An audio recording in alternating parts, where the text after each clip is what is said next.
On Elevate this week, I sit down with Angel Ribo, who is the founder of the CEO Confidant. After many years traveling the globe doing B2B sales, Angel jumped out on his own to start helping CEOs personally and professionally with their processes and strategies after seeing a need with working so many in his corporate career. He is also the founder of Wisdom for Kids, which is a charitable foundation that helps underprivileged kids in South America. We had a wide-ranging conversation. Angel is very passionate about helping businesses. Small to medium is his particular niche where he really helps those CEOs elevate themselves and their company to the next level. So I hope you enjoy this conversation.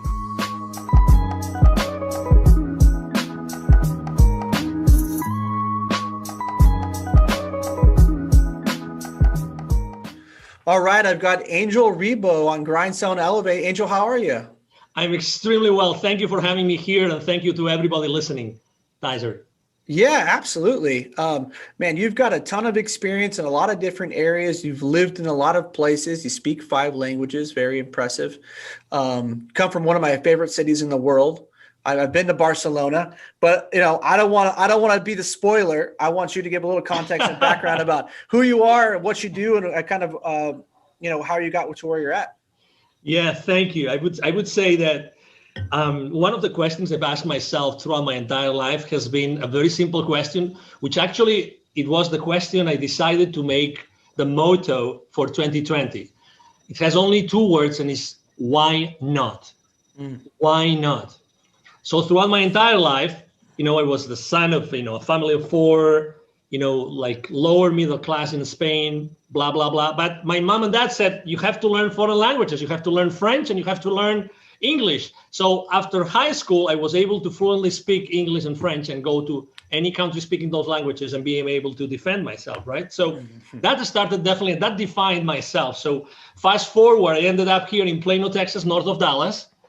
And what I do for a living, so people know me because of 2 reasons, mainly for 2 reasons, besides being online all the time, is number 1, because I help both corporate CEOs and established entrepreneurs to bridge the gap globally for expansion and exposure. That means that I help them to accelerate the growth of their businesses through different strategies and tactics related to business acceleration, or acceleration of their growth of their companies. And I'm also known because at the same time I started my own business 4 years ago when I left corporate America. I started a foundation. It's called Wisdom for Kids. And what we do is we help underprivileged kids in Latin America, to become entrepreneurs using the local resources.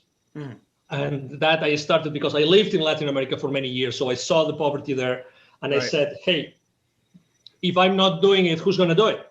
Why not? Why not doing it? If it's not me, who's going to do it? Who's going to help out those kids? You have kids. I have kids. Many of us have kids. And who wouldn't like to leave behind a much better world than the world that we found? That's why I started it. Yeah, no, it's beautiful. I think that there's a lot to be said for what you're doing. A lot of people are always like, yeah, there's this issue. Hopefully someone takes care of it, instead of realizing like, well, shit, that person could be me.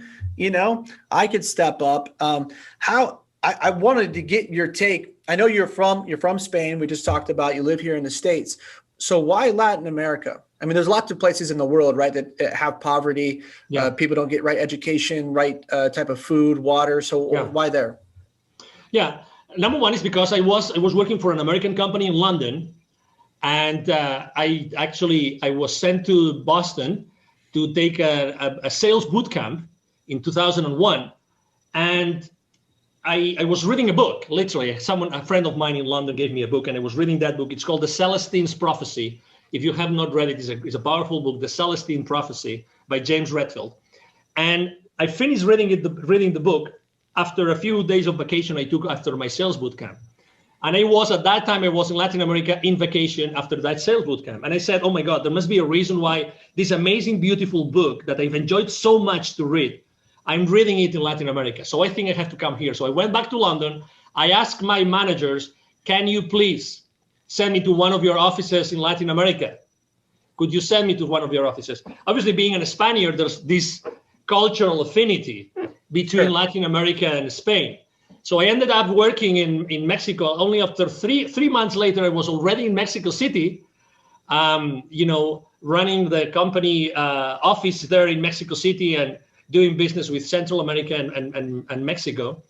And that was the starting point in which I started to be seeing, encountering, living with poverty around me every single time I was going to visit a client. Every single time I had to serve one of my clients to close a specific deal for the company I was working with, every single time I was going to a manufacturing plant that was in the outskirts of a city or in a rural area. And guess what? Every single time I was parking my car there were people, there were kids saying, hey, could we wash your windshield? Could we keep your car safe? Would you buy some gum from us? Would you buy a bottle of water, whatever that was? So in a matter of minutes, I was like outside those places, meeting with all those people living in poverty, those children living in poverty. And in a few minutes, I was inside a manufacturing plant, talking to the CEO, who was probably one of the most influential person in the area. So I would see this contrast every single time. So I became so sensitive about, how in a matter of minutes or seconds you can be with extremely wealthy and powerful and influential people, and you can be with completely underprivileged, no drinking water, no basic needs fulfilled kind of children. And that's why when I left corporate America, I said, I have to do something about it. Because if it's not me, who's going to do it? Right. No, it's a wonderful motto. And so what has the foundation been doing to help? Or is there anything that if somebody listened to this and say, hey, yes, I see a need, how can I help or how can I be a part of this? Absolutely. Yeah. You can go to wisdomforkids.today. That's the website, wisdomforkids.today. Basically what we do, and I love to do that, we teach entrepreneurship to kids in a very unconventional way, okay? Because I think that we have to use new ways to inspire children, sure, and to inspire people every time we can. So we actually developed a workshop in which instead of using a whiteboard to teach kids, this is what you have to do, and this is step 1 and 2 and 3. It's a workshop. It took to us almost 2 years to develop it because we have 3 different age groups to make sure that we engage with the kids and the kids engage with us. So we connect with them at an energy level. Like we start the workshop literally dancing. We put a very powerful music and we start dancing. And the kids don't know me, don't know the volunteers, don't know anything about us. But guess what? They are kids. So what do? They start jumping up and down much more than us. They love it. Yeah. And then you see their smiles in their faces. That's who kids are. They might be, living in a I don't know, in a hut, or they actually have to deal with dirt. They don't have drinking water. But when they get to the place where we gather them and we start having this, jumping up and down in a song, they become who they are. They have no masks in the sense that they don't have to pretend to be someone that they are not, because sure, children are genuine. Yeah. We still have not been able to, we still haven't been able to how to say this without using the word screw up their lives, right? As society, right? So they're still genuine. They really want to have, a joyful life. So we connect at that level in the very beginning of a workshop. And from there, we dance, we play games, we sing together. And we even meditate. We use neuro-linguistic programming very, very, very specifically because we really want to make a difference. This is the starting point of our journey with the kids, which is making sure that they understand that they are worth much more than what they think, that we help them increase their self-esteem, and that whatever they do in their lives, it's going to be all right. They need this reinforcement that regardless of where they are, regardless of what their status is, regardless if they are being tutored by someone, they are in a foster home, or they don't have a parent, maybe, whatever their situation is, whatever the circumstances, they still have a clean slate in life. They can achieve anything. They can do anything. And that's what we focus on the first stages of our journey for the kids, making sure that they know and they realize that they can do so much more and they can become whoever they want to. Yeah, it's wonderful. I think probably, I mean, it's wonderful that you're doing that for children that are underprivileged, but man, that sounds like most kids need to hear that message. I know it's something I've talked about on the podcast before that I'm really conscientious, and so is my wife, with wanting to make sure that we empower our children, to let them know that there aren't limitations. I actually had a guest on a couple of weeks ago that he specializes in helping salespeople using NLP. So I'm a little bit familiar now. But it seems like it's a super powerful tool. And if you can start to reconstruct or rewire their brains at an early age to see that there's no limitation, because so many, as you know, and I'm sure that's some of the things you probably help CEOs with, even people that are at the highest levels of business, they still have self-limiting beliefs. Oh, absolutely. Right. Yeah. Yeah. We all have limiting beliefs. It's just the nature of the beast, right? That's who we are. And then if you follow, I mean, you are blessed enough. I still remember a conversation on a podcast, an interview, that someone asked me, so what would you recommend this specific CEO? And they gave me a specific example, right? And I said, having kids as soon as possible. That was my answer. Having kids as soon as possible. Because when you have kids and you really devote time to your kids, you are completely into a different position. You are completely into a different mindset, right? Because, they are your jewel, right? They're your treasure. You want them to be brave. You want them to be able to, to live in a world by themselves. They want them not to take anything by the face value, but they make their own research. They want to, that's all the things, all those beliefs that we have, and we try to do the best with our kids, right? That's who we are as parents. But I really believe two things. They might be a little bit unconventional or disruptive, but I'm still going to say those two things, Tyzer. Sure. Number one, I think that the children pick their parents. I really think so.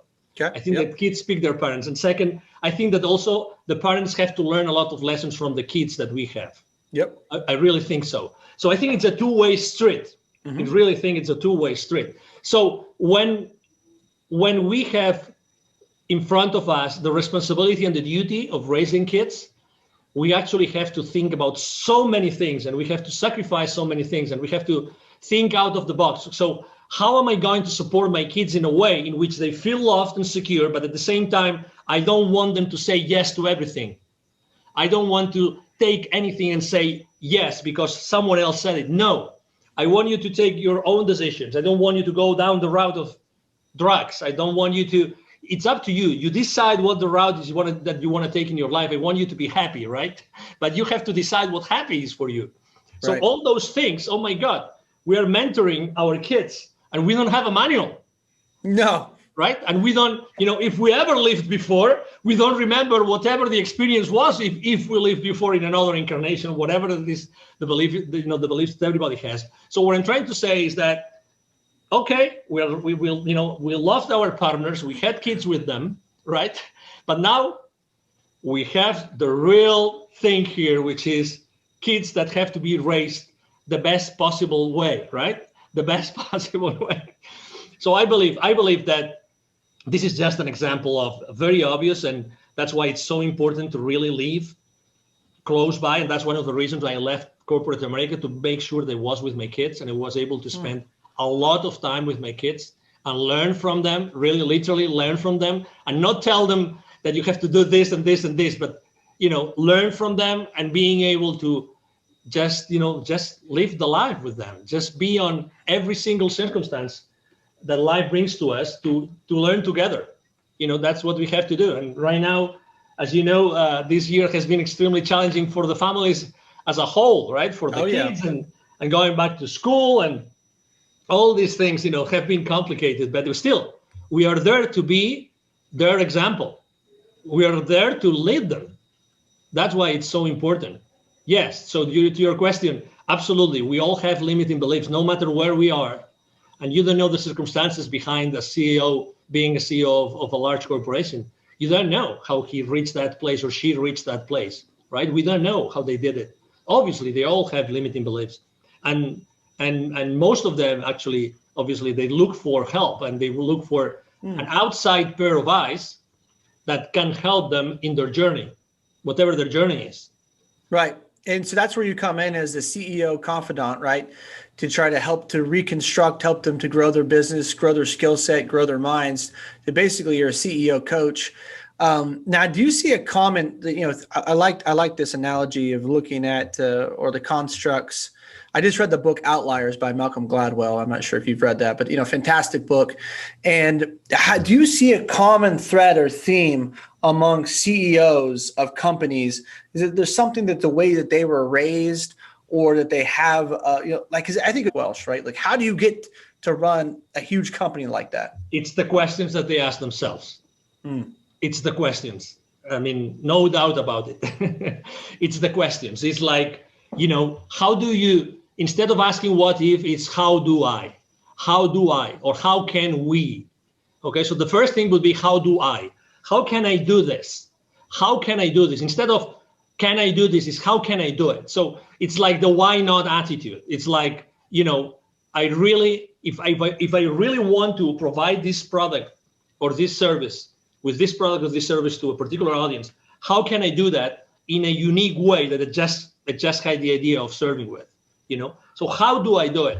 How can I do it? And be relentless, taking something that I use very, very, very often with my coaching and consulting business, which is take imperfect action now. Take imperfect action now. In the entrepreneurial world, the startup world, there's something called the minimum viable product. So when you launch a business, you try to come up with a specific offer that you're going to be trying to proof test in the market. So these people consistently go to the market with a very, open set of eyes and ears to listen what the people are going to say about their ideas immediately. So they don't wait they start taking action immediately. And they ask, how can I do this? How can I do this? How can I do this? How can I do this? And second, I think that they are much more smart in using the resources. Okay, we have been brought up, and that's something I'm fighting for with my own kids' education, which is collaboration. Collaboration. In the again, as much as we can serve, and we want to serve humanity, right, through our shows and through our interviews and everything, I think that we are raised to be competitive. We are raised with a mindset of scarcity, to be honest, with all due respect to everybody. Sure. Okay. With a mindset of, for me to have, I actually have to subtract or have to steal or have to take away from someone else. And I think this is wrong. I see the world, and I think that CEOs see the world as as an arena in which the wealth is there. The wealth is in that arena. The thing is, how can I use all my resources? How can I use all my connections, all my business partners, all my business acquaintances, or even personal acquaintances to start a specific business? So they see the world in a different way. They see the world that they have a lot of resources available, and they keep on looking and reaching out to those resources to build up value for what they offer to the market. That's why, summarizing in 2 questions, right, is how do I do that instead of can I? How do I do that, and who can help me do this? How can I go from where I am today to where I want to go? And let me give you an example. Sure. I was having a conversation with the director of the business accelerator of the Babson College. Babson College is one of the top universities in the country. They rank number 1. Their entrepreneurial program ranks number 1 consistently every single year. Those university rankings, the Babson College in Massachusetts. Okay, so I was having a conversation, and she was telling me, that was already like 4 years ago, I think. And she was telling me, right now, with 10, 15 grand, you can set up the foundation of a very strong, even global startup that will change the world forever. 5 or 6 years prior, you would need literally $150,000, $250,000, $300,000 to get off the ground with anything. So I'm just trying to tell everybody listening to us today is that they already have the knowledge and the experience really to launch one of those disrupting, ventures that they always wanted to do. They just have to come into terms with themselves and say, hey, I want to do it. So these people out there, that they ask the right questions, are not that far away from a mindset perspective from us. The difference is that they take action, and they take imperfect action immediately, no matter what. No matter what. Obviously, those CEOs, they still have to go to the principal's office, like they have to go to the board. Right. Obviously, because they have to make sure that they're giving back. Obviously, the shareholder value has to be there, and he's accountable to the board and everything. But still, he's still the visible head of the company. And then the other challenge is, how do I make sure that everybody in my organization is fully aware of the business, of the consequences of their business decisions, right? And then there's another set of skills, which is how to lead my company. What's the best way that I can keep on growing those systems, those processes, and these people that are working with me to make this, a large corporation, if that's what I want to do. I want to stay on that, taking imperfect action, because, man, there's so much to be said for that. Because so many people, they feel like, I made a whole video a couple months ago how perfectionism is the enemy of money, right? Because so many people get so caught up. They got to have my T's crossed, my I's dotted. I got to do all of my research. I got to have a 60-page business plan with everything spilled out. I got to read all the books. I got to attend all the seminars. And then maybe I can start. And I've not been that way. I've more like, even when I started this podcast, I'll be honest with you, Angel, I started this podcast. I literally got on and I just started talking. And I told my wife, and she's like, well, like, how do you know what you're doing? I go, I fucking don't. Like, I don't know, awesome. I'm just going to start it, and I'm going to see where it goes. I'm going to figure this shit out as I go. So it's wonderful that you're talking about that, because so many people don't. Now, why do you think that mindset is different with the CEO versus someone who would want to be a CEO, or someone who aspires? Well, what holds them back from just going for it? Well, because they don't have the certainty that they're going to succeed, and they expect social proof. And they have to take risks. One of the CEOs, it's like, I always say, I've been in business development and sales for my entire life, and obviously this is a podcast that resonates with this message a lot, right? So, but I always say the same thing. If I was hired tomorrow by a large multi-billion-dollar software corporation or any other corporation, and I had to have my first sales call the day after, I wouldn't be afraid. I wouldn't be afraid. You know why? Because as far as I know the benefits, as far as I know what I can provide and what kind of issues I can help my clients to solve, I don't need anything else. I really don't need anything else. Am I going to make mistakes? Oh my God, of course. But probably I will be with someone else in that call, right? So what I'm trying to say is that we already have everything that we need inside of us. But we are afraid of making a step that, people are going to be laughing at us, or we're going to make a big mistake, or, and then we will never be able to recover. So these CEOs, they already have the certainty. I do have the certainty. I have the certainty that I have a safety net. And I'm not talking about financially. I'm talking about that regardless of what I do, I will never be able to screw it up so much that particular sales call, counterpart will never call me back again. Right. Because of who I am. I'm respectful. My mom and dad, invested a lot of time in me and being, good manners. I am loving and caring. I don't curse that much. Okay. So, at the end of the day, it's going to be me in front of another human being. So I have the certainty that regardless of what I do, it's going to be all right. You mentioned about what you did in your first podcast episode ever. Let me tell you what I did on my first video ever online. For no reason, I thought that I had to come clear with the world. For no reason. It was 2016, and I said, okay, I'm going to tell the world who am I and what am I standing up for. And I click go live on Facebook. My video has to be there, and probably on YouTube as well.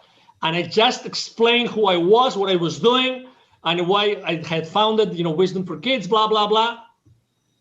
When I hit stop broadcasting on Facebook, I started to cry like a baby.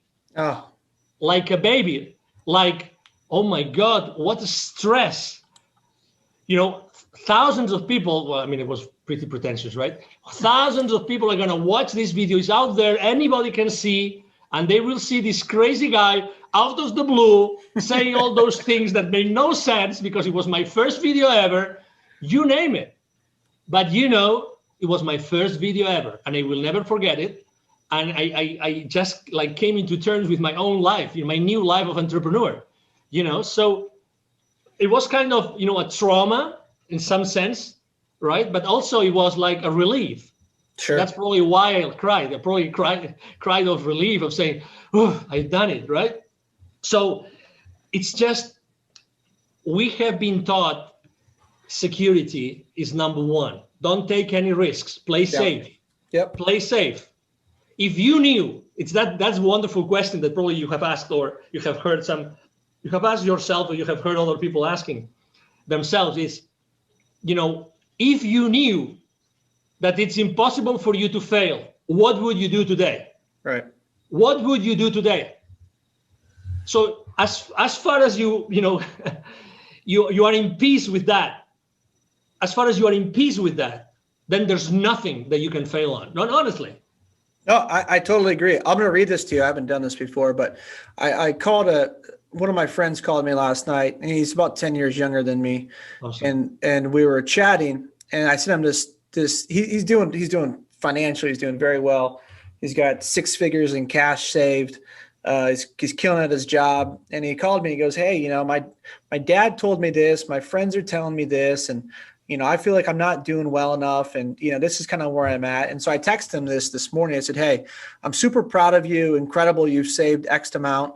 Know whatever decision you make with anything in life, it's never wrong. This is only an experience. Exactly.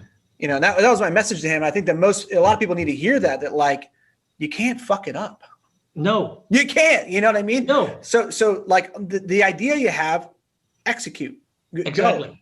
Go. Just do it. See what happens. If it doesn't work out, at least Absolutely. Right? At least And I'm having chills. As you're saying it, I'm having chills. Because you know what happened?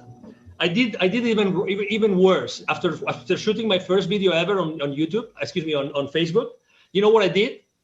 I took the link and I emailed all my contact list. That's wonderful. Love it. Two things happened. Number one, obviously I had the statistics, who opened, who didn't open. I don't remember the statistics now, but I will never forget this answer. Never forget this answer. Someone sent me an email saying, that's the most stupid video I've ever seen. That's the most stupid video I've ever seen. That was probably the first lesson ever. I have had, a budget. I was dealing with budgets on marketing, but that was probably a very interesting marketing lesson for me. Right? Because I said, oh, wonderful. I'm doing something good. If someone is telling me that that's the most stupid video you've ever received. Right? Actually, I think I kept that email but again, so what? Obviously, if I was judgmental, I would have answered to him, have you ever shot a video yourself? Can you please show me how many times have you done this? How do you feel? Why did you do it? What was the outcome? The second thing that happened to me is that the tool I was using to send emails, unfortunately, they blocked me forever. So I actually had to change, this online marketing, tools that you use, that you follow certain path, certain, techniques to send the email. So I sent too many emails. So actually I was blocked for life on that platform, but that's okay. Those were like 2 or 3 lessons learned, and I exposed myself. But at the end of the day, I'm still alive, Tyzer. Right. I'm alive. I am alive. It's like I'm a real person. You're right. Exactly. I have survived, and that's 4 or 5 years ago, and my kids have grown, and they're all healthy, and they're all insanity. They're living insanity still, regardless of what's going on out in the world. So we're here. Yeah. And that experience obviously taught me. Had I not taken that risk, I would have never felt what I felt at that point in time. And I guarantee you, I will never forget those feelings of receiving that email or of saying stop broadcast on Facebook, ever. Well, and I think the biggest lesson of you receiving that email is that life went on. Nothing happened. Exactly. So what? I mean, what's the worst thing? That you, I don't know, that you go and you shoot a video live and there's 10,000 people watching and you say something that you shouldn't have said. Why not? Who's telling you that maybe there were 5 people that they have to hear that specific statement? Is that you? It's the same as you with your podcast. How do you know that that thing that someone said or you said on that podcast show that day did not change someone's life forever? How did you know? That's what you do every single day, Tyzer. You change, you transform people's lives every single day by what you say and what your guests say. And that's the beauty of it. Let's do it. Let's do it. Yeah, I've enjoyed that. I love getting the feedback on social media. People, hey, I really took a lot away from this podcast, or this was really meaningful to me. And that always means the world to me. That's why I don't run ads or anything like that on the podcast, because it's about really just serving and giving back. And the whole intention of me starting this was like, hey, my first year out of college, like you, I came from a lower middle class family. I made $34,000 my first year out of college, and I was living in San Diego at the time, which is beautiful, but not cheap, right? And so I would take home I'll never forget this. My first paycheck was for 2 weeks was $750. That's just how much I made. My rent was $600. So I'd have about $70, $75 to get me through the next 2 weeks. And it was fucking hard. But developing my skills, going all in on myself, taking risk, making some moves, things like that. And then once I got to a point where I had, started making really good money, I was and I got the accolades and that type of stuff. I said, well, how can I start to give back to other salespeople? How can I make a difference in other people's lives? And I feel like you and I both have that kind of that common mission together. And I wanted to ask you a question, because I picked up on something through reading about you and even in this conversation. How much of your spirituality plays into what you do and how you help people? Well, that's a great question. Number one, I think that you probably heard that when I was explaining it. Just to give you an example, when we were thinking about what's the best workshop we can give, what's the best content for a 2-hour workshop for kids that we might not see again ever in our lives, meditation had to play a role. Meditation had to play a role.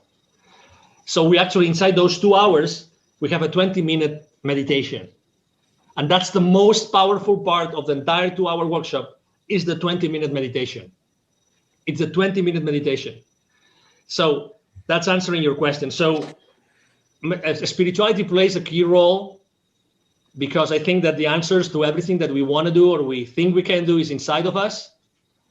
And I think that we have to, or that has helped me a lot. It's like explore the interior, go inside yourself. Right. So I started in this journey actually reading that book that I told you before, The Celestine Prophecy. I think it's a great book to start for anybody to start in spirituality. So it was then. I mean, I was born in Spain. Everybody in Spain is almost everybody is. Majority of Spaniards are Catholic. I was born Catholic, right? So I mean, I did everything that a Catholic does up until college. Okay. Prayer hands, yeah. Okay. Up until confirmation. I mean, you name it. Everything. I belong even to a professional movement of Catholics, how to live in the professional world as a Catholic, everything.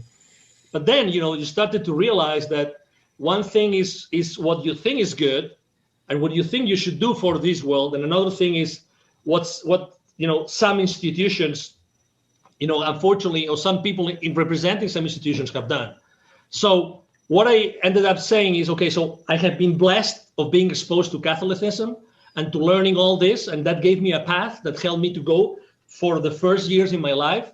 I will never forget who I am. I will never forget all these teachings, but I have to open myself as I am opening to other geographies. I'm opening to other CEOs, other companies, other countries, other continents.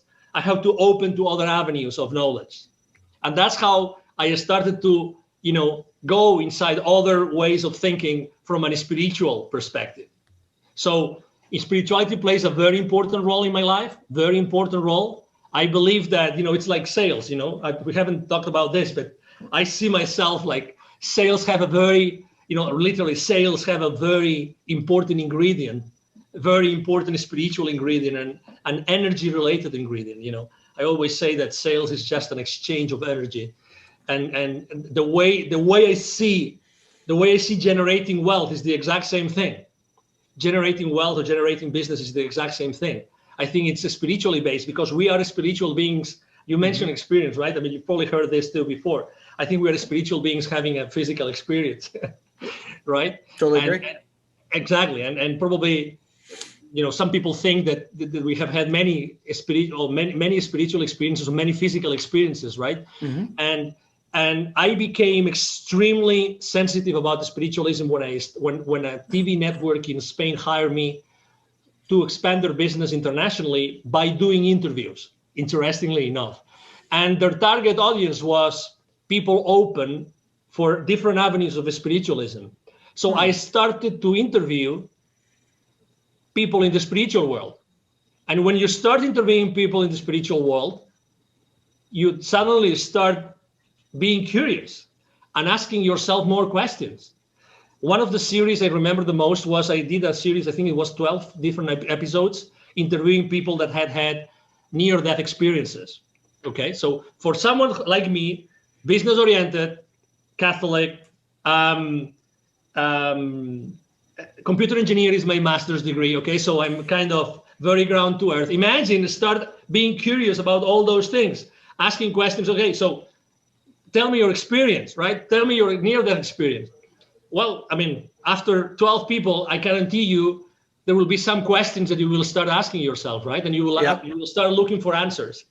So it's like, take the risk. What can go wrong? What can go? I mean, is there a question that maybe you are not going to ask the right question to a specific, guest that had a spiritual experience or that had a near-death experience?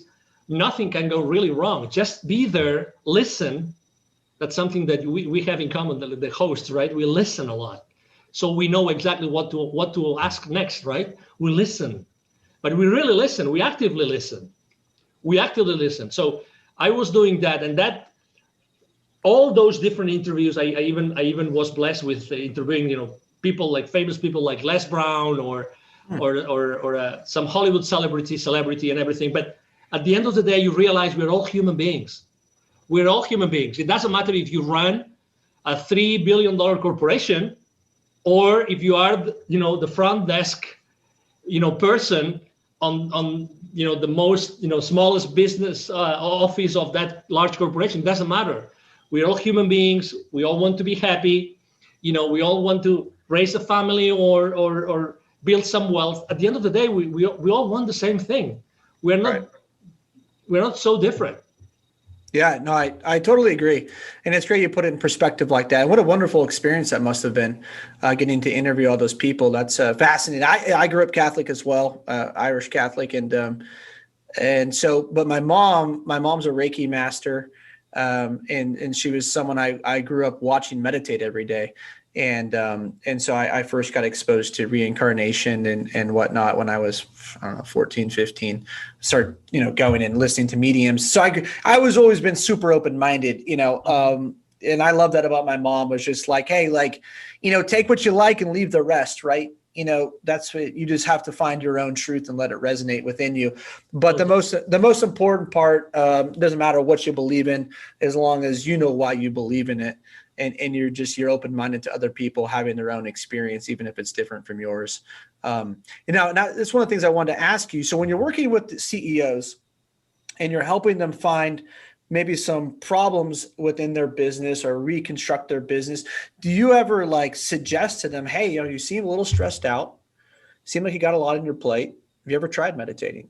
I mean, do you talk to them a lot about that, or is it just kind of purely just dive in and here's a marketing agenda. This is what we should be doing. No. Actually, it's funny because eventually my clients ask me. I start typically with consulting or training, and then they ask me to be their their confidants, or they ask me to be their coaches because of that, because of the questions. Because, I really believe that coaching is much more powerful than consulting. Yeah. I can share my teachings, I can put my eyes, I can try to analyze on their behalf, or helping, develop business in a particular new geography, expand their business internationally in some place. But at the end of the day, what really helps me, what really moves the needle for them, is that they embrace those teachings, they embrace those lessons, and they become part of their daily life. Okay, so are they open? Do I suggest that to them? Of course I do. I ask them what they do. Maybe some of them, they do, paragliding, or some of them do, so sure. Obviously everybody has been raised, going back to education. That's why kids are continuously in my life. Like, regardless of what I am, kids are continuously present, because what was that person exposed to? Again, don't be judgmental. Just try to understand people. That's why I think spiritualism helps us understand people, without prejudices, right? Any sort of prejudices, help them, or helps me understand them. When they feel understood, then they open to other possibilities. Yeah. But you have to reach that point. So, I think that CEOs more and more and more are open to do other things they haven't done before, but they have to see the value. Once they see the value and they see the results, typically their CEOs are very results oriented for obvious reasons, right? Very specific, very clear on what they want to measure, right? So that they can manage properly. Yes, they are open, and more they are open to do that. And well, we are more and more isolated than ever before. 12 months ago, we would meet with many more people, much more often. Right now, unfortunately, there's things that we cannot do so much, and things that unfortunately we have to abide by, and so social interaction becomes more and more needed. I would say social interaction becomes more needed among everybody in the corporate world. Yeah. And I really want to hone in on a point that you made, because I think a lot of people might have missed it. But talking about, CEOs are, results, target, goal oriented, right? But you can't ever get to your results, your target, or your goal, whatever you want to call it, unless you have the right habits instilled. And you talked about, what I got from that was the process. And it's making sure that once you have the right habits in place, it'll facilitate the right results. And a lot of people don't take account of their habits, and then they don't get the right results. And so sometimes they may need that 20-minute break of meditation. And I think that's even with children, it's getting them to have to, at a young age, start to be conditioned with the right habits, with the right mindset. And then it opens them up to all kinds of possibilities. And so I just kind of wanted to go back to that. And is that something that you work on a lot with them, is how to structure a day, routine, habits to build strength upon? I think that's a great question. I would say that people that have reached that level, they already have developed very strong habits, very strong habits. The space that spirituality covers in their lives might be covered by something else. But still, to your point, yes, obviously building additional habits takes time.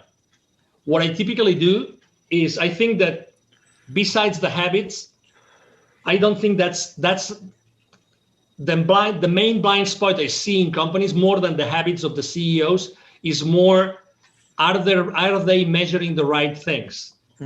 Are they measuring the right things? And are their employees, their teams, everybody, not only the ones that report directly to them, not only the leadership team in the companies, but everybody, are they really aligned to what he stands for? Yeah.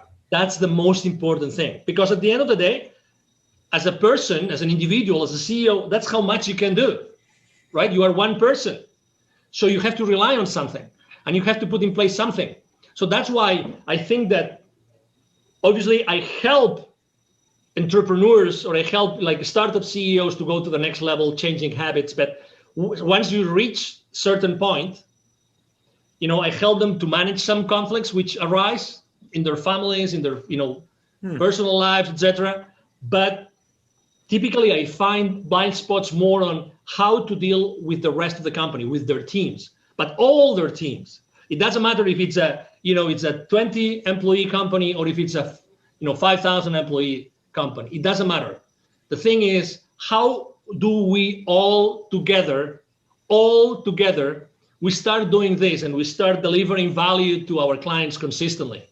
That's a point that we miss consistently very often. That's why, again, going back to the kids, how many classes, how many periods do your kids have on collaboration? You tell me. How many? Yeah, 0. Collaboration. Collaboration, just in collaboration. Maybe a little bit in PE.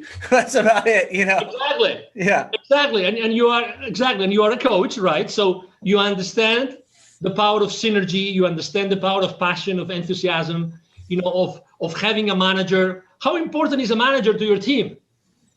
Yeah, no, it's really important. I mean, it's like he might not be, right, or she might not be maybe, making or throwing the balls, right? But he or she, they are very, very important for the rest of the team. So we cannot just rely on a very small group of people, not just on the leadership team.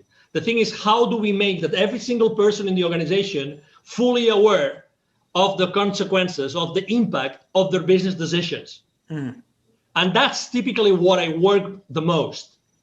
Helping the business leaders understand and impact that side of their business. Let's make sure that your entire organization is mostly aligned to what needs to be done. Right. To eventually provide the shareholder value that your shareholders want, because they invested in you, right? So you are obviously reporting to this board because you are also reporting this value that you have to bring back to the shareholders. Yeah, the thing that kind of struck me that I don't see often enough in a way that's done correctly is, Jocko Willink. I'm not sure if you're familiar with Jocko. No. He has a leadership and consulting firm. He got a great podcast. He was a former Navy SEAL.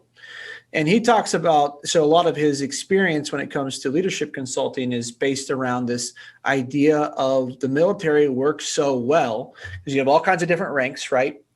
But they always have a common mission. And everybody on the team understands what the mission is and how they contribute to it. And so often, like corporations and companies, it doesn't matter the size, just don't fucking get that. They may have some fluffy mission statement out there that 80% of their fucking employees don't even know. But I think that if they really honed in and had a viable mission statement that people knew and people could buy into, and that they could all get on the same page, understand how they're contributing to the mission. It sounds to me that's kind of like what you do. You make the mission evident to people, right, across the entire organization. Let me tell you something. Not only they have these fancy missions in the main, meeting room or, the front desk, the hallway, whatever, they make their employees to learn it. Yeah, I know. Yeah. They make their employees to learn it. And sometimes, or unfortunately very often, it's so difficult to learn it. It's so difficult to learn it just because the wording, just because of the message.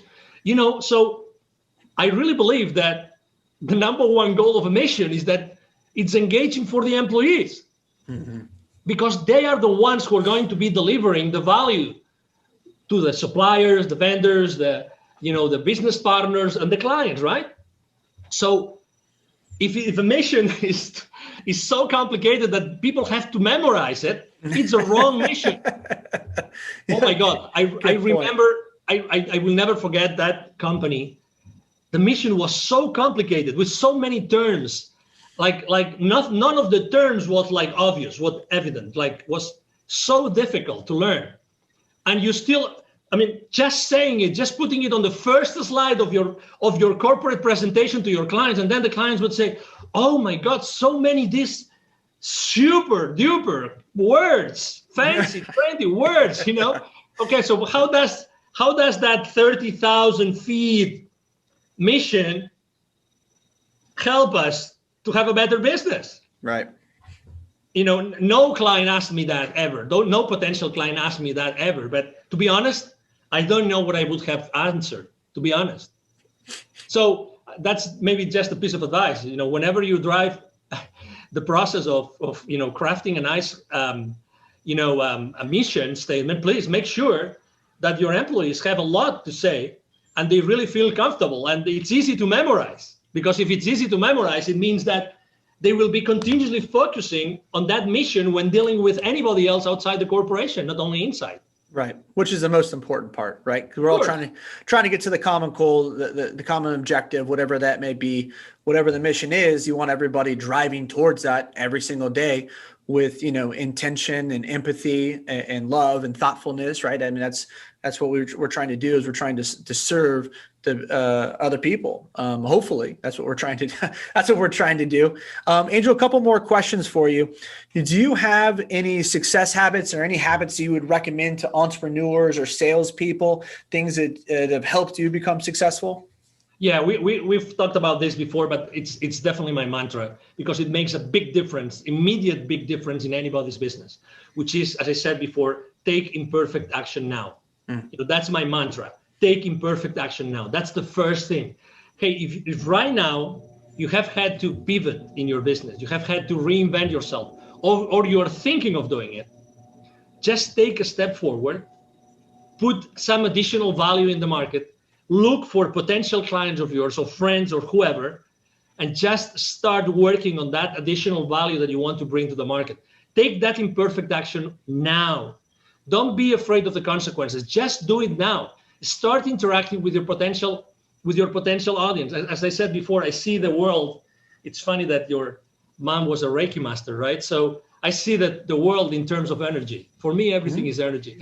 You're right. It is. Well, it literally is. It literally is. Exactly. Yeah. It literally is. So if everything is energy, so there's a relationship between the energy that you use and how you use it. Start using it now. Don't be afraid of anything. If anybody else is judgmental, ask yourself this question. Are they going to pay your bills at the end of the month? Tell me, are they going to pay your mortgage? Are they going to pay your electricity bill? Are they going to pay your water bill? You tell me, are they going to do it? They are not.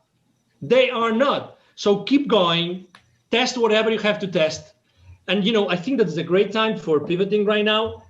Basically, because as you know, the energy of the planet has changed. Right. There has never in history of our lives, right? Regardless of our age, we've never lived in a place in which there's so much fear, ever. Right. Yeah. Like it or not, it is what it is. Let's not be, judgmental. It is what it is. There's a lot of fear out there. So there's a lot of consumers, and obviously corporations are also made up of consumers and human beings like you and me, Tyzer, right? So they have changed internally. We have to speak to them. We have to speak to them. We have to tell them that we know where they are. We have to tell them that we think that we know what they want, and what we can offer to them might be of help to them. You never know. Again, we don't know if just this statement has changed the life of someone forever. We don't know. And that's why we're here for. We're not making money out of this. We just are having a conversation of two human beings that have had completely different stories and lives and experiences, right? But they happen to be together right now creating something new, because I believe that interviews have a life of its own. Mm-hmm. They are alive. I think that interviews are alive. That's the power of a conversation. They are alive and they adapt even to our audiences, even if you don't have any interaction right now or any feedback from the audience, but you will obviously have it. So and that's the beauty. So take imperfect action now, and don't worry about anything else. Open yourself to opportunities. I have a multimillionaire, a friend of mine who made an exit of $850 million.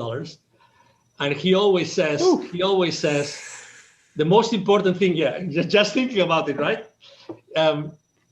He always says, the most important thing in life is to have options available. Options available.